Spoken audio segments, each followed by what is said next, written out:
তাদের কখনো আমাদের ইসলাম থেকে আমল থেকে চতুর্থ বার যখন আপনার মায়ের কাছে যাবেন তখন আপনাদের পরিচয় করবে আমলটা বলবেন শুনবো কেন কেন আর কি আমার সন্তান নাই আমার সন্তানদের দোয়া দেখবে কিন্তু বাদাম দুনিয়া মানুষের কাছে চান এটা কিন্তু একবার দুইবার করবে কিন্তু আর দেবে না কিন্তু আল্লাহ সুবহানাহু ওয়া তাআলা বলেন বান্দা আমার কাছে একবার না কোটি কোটি বার চাও আমি আল্লাহ তোমাকে দেব আল্লাহ বান্দার প্রবাসে আল্লাহ বান্দার প্রবাসে দুনিয়া মানুষ কি মনে করতে পারে কিন্তু আল্লাহ সুবহানাহু ওয়া তাআলা কোনোদিন কি মনে করে না আল্লাহ জানতে চান অবশ্যই আপনাকে আল্লাহ দেবে কিন্তু আপনার কাছে যাওয়ার আগে শর্ত আছে যাওয়ার আগে শর্ত আছে আপনি যখন এই যখন টাকা যখন লোন নিতে যান তখন তার শর্ত দেয় না শর্ত কেন দেয় তাহলে আল্লাহর কাছে যাওয়ার আগে একটা শর্ত আছে বাবা কি শর্ত আপনাকে এক নাম্বার সুদ ছাড়তে হবে দুই নাম্বার ঘুষ ছাড়তে হবে তিন নাম্বার গুনাহ থেকে আপনাকে বাঁচতে হবে এরপর আপনি আল্লাহর কাছে চাইতে হবে আর আপনি শুধু আপনি ঘুষ খাচ্ছেন আপনি গুনাহ থেকে রয়েছেন আবার বলেন যে হুজুর আমার তো আল্লাহ কবুল করে না আল্লাহ কেন কিন্তু কবুল করবে কারণ কিন্তু পাক্কা মুনাফিক আপনি আল্লাহর রাসূলের দুশমন আপনি কোরআনের দুশমন আপনার আল্লাহ হুকুমটাকে মানেন না এটা কিন্তু আল্লাহ কথা শোনে না একান্ত আপনি জরুরি আমার আল্লাহ যখন চাওয়ার চেয়ে নেবেন আল্লাহ অবশ্যই আপনাকে দেবে আপনি ফজরের নামাজ পড়বেন না আপনি জোহরের নামাজ পড়বেন না আপনি মাগরিবের নামাজ পড়বেন না আপনি ইশারের নামাজ পড়বেন নামাজ আপনি পড়েন না আর আপনি মরার পর বলেন হুজুর আমার জন্য একটু দোয়া করেন তো দেখি দোয়া করবে কোনো লাভ নাই আল্লাহ ওয়াল হাসাবিল আমনা ওয়াল কিয়ামাত সালাহ আল্লাহ রাসূল সাল্লাল্লাহু আলাইহি ওয়াসাল্লাম বলে গেছেন ও পৃথিবীর মানুষরা কাল কিয়ামতের দিন সর্বপ্রথম আল্লাহ সুবহানাহু ওয়া তাআলা নামাজ হিসাবে আগে নেবে কিন্তু আমরা নামাজ পড়তে চাই না আমরা নামাজ না পড়ে দুনিয়া কাজ করে থাকি আল্লাহ রাসূল সাল্লাল্লাহু আলাইহি ওয়াসাল্লাম বলেন আল দুনিয়া মাসদাতুল আখিরাহ দেখছাই দুনিয়াটা হলো আখিরাতের বাজার কিসের বাজার বলে আখিরাতের বাজার আমাদের সমাজে দুই প্রকার মুসলমান আছে কয় প্রকার বলেন এক নাম্বার ভালো মুসলমান দুই নাম্বার জাল মুসলমান জাল মুসলমান কারা শুনবেন টাকা যদি আপনি মনে করেন 500 টাকার নোট কয় টাকার নোট 500 টাকার নোট নিয়ে আপনি তরুণ সকালে গেছেন বাজারে করতে টাকাটা কিন্তু বাজারে জাল 500 টাকার নোট কিন্তু জাল আপনি এই টাকাটা নিয়ে আপনি তরুণ বাজারে গেছেন বাজার করার উদ্দেশ্য টাকাটা যখন করলেন দোকানদারের কাছে টাকাটা দিয়ে গেলেন দোকানদার টাকাটা লাইস কিন্তু দেখবে কি বলেন দেখবে না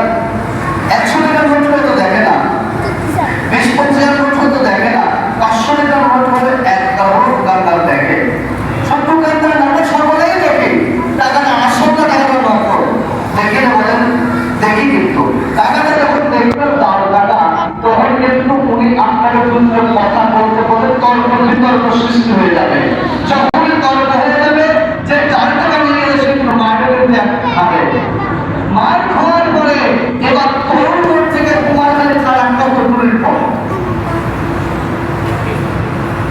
এবার আপনার থানায় চলে যাবে ফোন মাত্র 30 সেকেন্ড চলে যাবে ফোন থানা থেকে আপনার পুলিশে গ্রেফতার করে নিয়ে যাবে কি সমস্যা 4 টাকা কি টাকা 4 টাকা আর যদি আপনি ভালো টাকা নিয়ে যদি জানলার করতে আপনি বীরের বাচ্চা বাঘের বাচ্চা মতন টাকা নিয়ে আপনি তার সঙ্গে হয় আর যদি আপনি 4 টাকা নিয়ে যান তাহলে আপনার জন্য কুমারখালী থানা কুমারখালী থানা থেকে আপনাকে কোর্ট চালাতে যে পুষ্টি আছে কি এটাই তো করবে যদি আপনি জানো না মুসলমান যদি হয়ে থাকেন মৃত্যুর সময় শুধু আমি না লোকটা মদিনার মক্কা ইমাম সাহেব আসলে বলে বিসমিল্লাহি ওয়া ফি সাবিলিহি ওয়া আলা মিল্লাতি রাসূলুল্লাহ ইয়া রাসূলুল্লাহ ইয়া হাবিবাল্লাহ আপনার উম্মতকে আপনার মিল্লাতের কাছে চলে দেন না ওয়াল্লাহি আল্লাহ কসম করে বলতেছি রাসূল হইলা করবে না কারণ আপনি রাসূলের বিপক্ষে কথা বলেছেন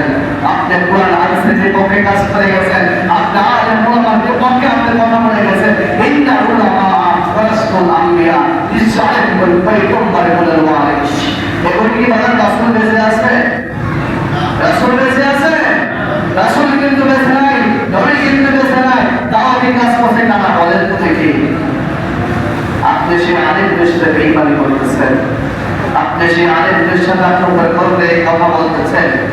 এই সমস্ত কাজগুলো যারা করেন মেহেরবানি করে বলতেছে আপনার বিদায়ীদের এই কাজগুলো হইতে পারে। আপনার এই ইমাম সাহেবের হইতে পারে ছোট্ট একটা টাকা একটা সম্মান দেন হইতে পারে, কিন্তু একটা কথা মনে রাখবেন, ইমাম মানে কিন্তু নেতা। আতিউল্লাহ ওয়া আতিউর রাসূল, নেতা হওয়ার বক্তব্য আপনাকে করা দরকার আছে কিনা নাই? এটা আমার কথা আল্লাহ কোরআন বলতেছে। আমি যে কথা বলতে চাচ্ছিলাম, আল্লাহ উলামা আমাদেরকে আপনাদেরকে আলেমের সঙ্গে ভালো ব্যবহার করতে হবে, আমাদেরকে আপনাদেরকে মানুষের সঙ্গে ভালো ব্যবহার করতে হবে। যদি আমি আপনাদের ভালো ব্যবহার না করি, আল্লাহর আদালতটা আমাদের ধরে থাকতে হবে। যে কথা বলতে চাচ্ছিলাম জালমার্কা মুসলমান আদালত হলো মুসলমানের পরিচিতি চাচ্ছিলাম। 500 টাকার নোট যেমন জাল করে যেমন আপনার বাজার করা সম্ভব না, তেমনি জালমার্কা মুসলমান হয়ে আল্লাহ জান্নাত আশা কখনোই করবেন না। জালমার্কা মুসলমান কারা শুনবেন?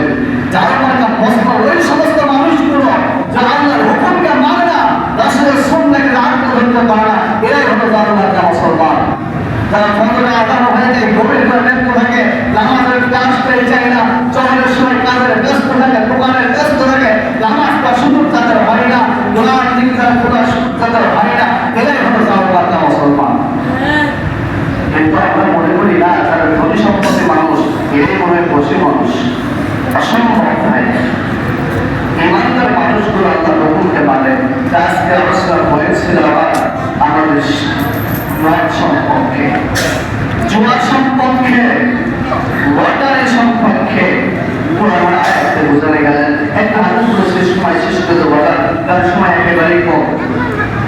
আল্লাহ রাসূল সাল্লাল্লাহু আলাইহি ওয়াসাল্লাম সাহাবী হযরত আব্দুল্লাহ ইবনে ওমর রাদিয়াল্লাহু তাআলা বর্ণিত তিনি বলেন, রাসূল কারীম সাল্লাল্লাহু আলাইহি ওয়াসাল্লাম ইরশাদ করেন, দুনিয়ায় মদ পান করলো, তারপর থেকে তার তওবা করলো না, সে আখিরাত থেকে বঞ্চিত।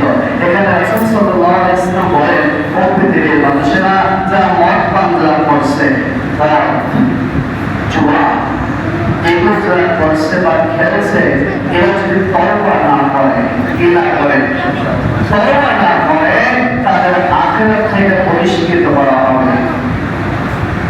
এবার যদি আপনাকে বহিষ্কৃত করা হয়, তাহলে আপনার স্থান কোথায় যাবে বলেন তো দেখি? বেশি জায়গায় যারা বাবা জাহান্নামে যাবে। খেলাতে একটা জান্নাত আর জাহান্নাম, আহসান আমলা, সুন্দর আমল করবেন জান্নাত পাবেন, বদকার কাজ করবেন জাহান্নাম পাবেন। খেলা শেষ। 33 করে যেমন পাস, 32 করে তেমনি ফেল। এটাই তো।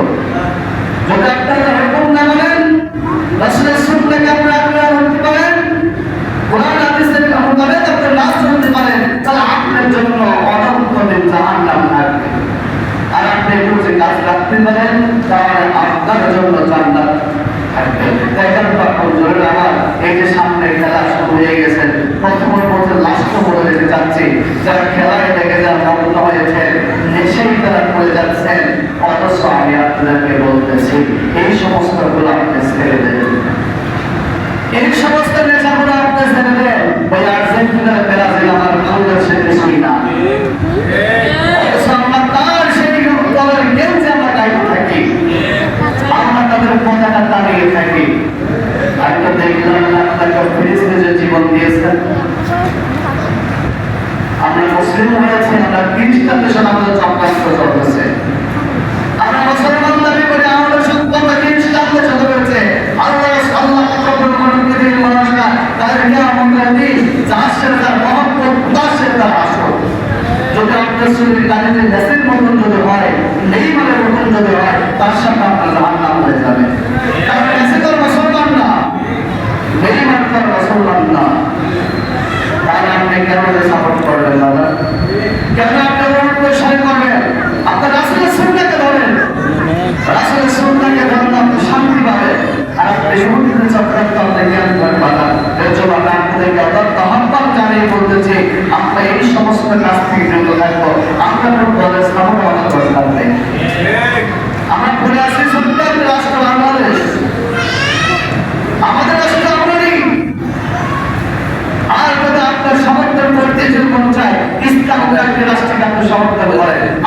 খ্রিস্টের সাথে আপনার কিসের সম্পর্ক? হিন্দুর সাথে আপনার কিসের সম্পর্ক? বৌদ্ধের সাথে আপনার কিসের সম্পর্ক? তার মানে কি রবণ কি দ্বিতীয় অলঙ্কার গুণ থাকে। তার মানে আমি এটাই আপনাদের বলতে চাচ্ছি, অক্ষরা তিনটে লাগবে।